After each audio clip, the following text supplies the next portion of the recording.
যে গত 7ই জানুয়ারি 2026 তারিখ আনুমানিক রাত 8:30 দিকে রাজধানীর পশ্চিম তেজতুরি পাড়াস্থ হোটেল সুপারস্টারের পাশের গলিতে অজ্ঞাতনামা দুর্বৃত্ত কর্তৃক বাংলাদেশ জাতীয়তাবাদী স্বেচ্ছাসেবক দলের ঢাকা মহানগর উত্তরের সাধারণ সম্পাদক মোহাম্মদ আজিজুর রহমান ওরফে মোসাব্বির ও সুফিয়ান মাসুদকে হত্যার উদ্দেশ্যে গুলি করে।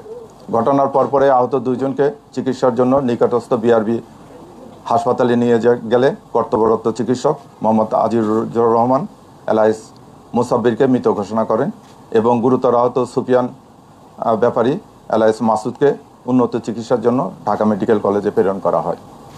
উল্লেখ্য যে ঘটনায় নিহতের স্ত্রী বাদী হয়ে অজ্ঞাতনামা 4-5 জনকে আসামি করে তেজগাঁ থানায় 8 তারিখে একটা মামলা দায়ের করে। পরবর্তীতে মামলাটি নিবিড় তদন্তের জন্য ঢাকা মহানগর গোয়েন্দা পুলিশের নিকট হস্তান্তর করা হয়। প্রিয় সাংবাদিক ভাই বোনেরা, আপনারা জানেন যে এই ঘটনাটি একটি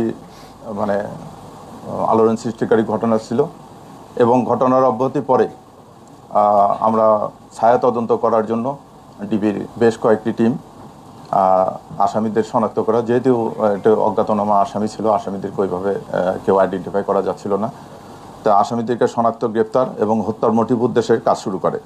এরই ধারাবাহিকতায় গোয়েন্দা পুলিশের কয়েকটি টিম ঘটনাস্থলে উপস্থিত হয়ে ঘটনাস্থলের আশেপাশে সিসি ফুটেজ ক্যামেরা সংগ্রহ করে, ঘটনাস্থলের আশেপাশে উপস্থিত ব্যক্তিদের প্রাথমিক জিজ্ঞাসাবাদ করে, সোশ্যাল মিডিয়া ও অন্যান্য ওপেন সোর্স হইতে তথ্যপ্রাপ্ত সংগ্রহ করে সেগুলো যাচাই বাছাই করা হয় এবং এই যাচাই বাছাইয়ের এক পর্যায়ে আসামিদের আমরা মোটামুটি শনাক্ত করতে সক্ষম হই এবং শনাক্তকৃত আসামিদেরকে গ্রেপ্তারের উদ্দেশ্যে বাংলাদেশের বিভিন্ন জায়গায়, যথা ঢাকা, মানিকগঞ্জ, গাজীপুর, ময়মনসিংহ, নেত্রকোনা, ভৈরব, তারপরে কিশোরগঞ্জ সহ অন্যান্য এলাকায় ব্যাপক অভিযান পরিচালনা করা হয়। এই অভিযান পরিচালনা করে এই হত্যার সাথে সংশ্লিষ্ট 2 জন শুটারের একজন জিনাত পিতা আব্দুর রশিদ, তাকে গ্রেপ্তার করা হয়। ঘটনার মূল সমন্বয়কারী মোহাম্মদ বিল্লাল হোসেন পিতা শহীদুল্লাহ, তাকে গ্রেপ্তার করা হয়।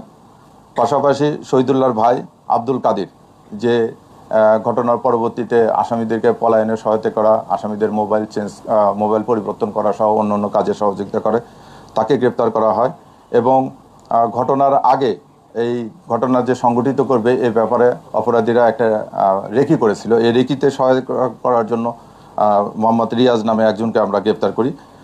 তাদের এবং এই গ্রেপ্তারকৃত ব্যক্তিদের কাছ থেকে একটা নাম্বার প্লেটবিহীন মোটরসাইকেল উদ্ধার করা হয়, যে মোটরসাইকেলটি হত্যাকাণ্ডে ব্যবহৃত হয়েছে। এছাড়া তাদের নিকট থেকে 6,000 নগদ টাকা উদ্ধার করা হয়। আমরা আসামিদেরকে জিজ্ঞাসাবাদ করছি। আসামিরা জিজ্ঞাসাবাদে প্রাথমিক তদন্তে এবং আসামিরা জিজ্ঞাসাবাদে তারা এই ঘটনার সাথে সংশ্লিষ্ট আছে বলিয়া তারা জানিয়েছে। আমরা এখন তাদেরকে নিয়ে আসছি, আমরা টোটাল ঘটনাটা তদন্ত করতেছি। এই পর্যন্তই এই হত্যার এখন পর্যন্ত।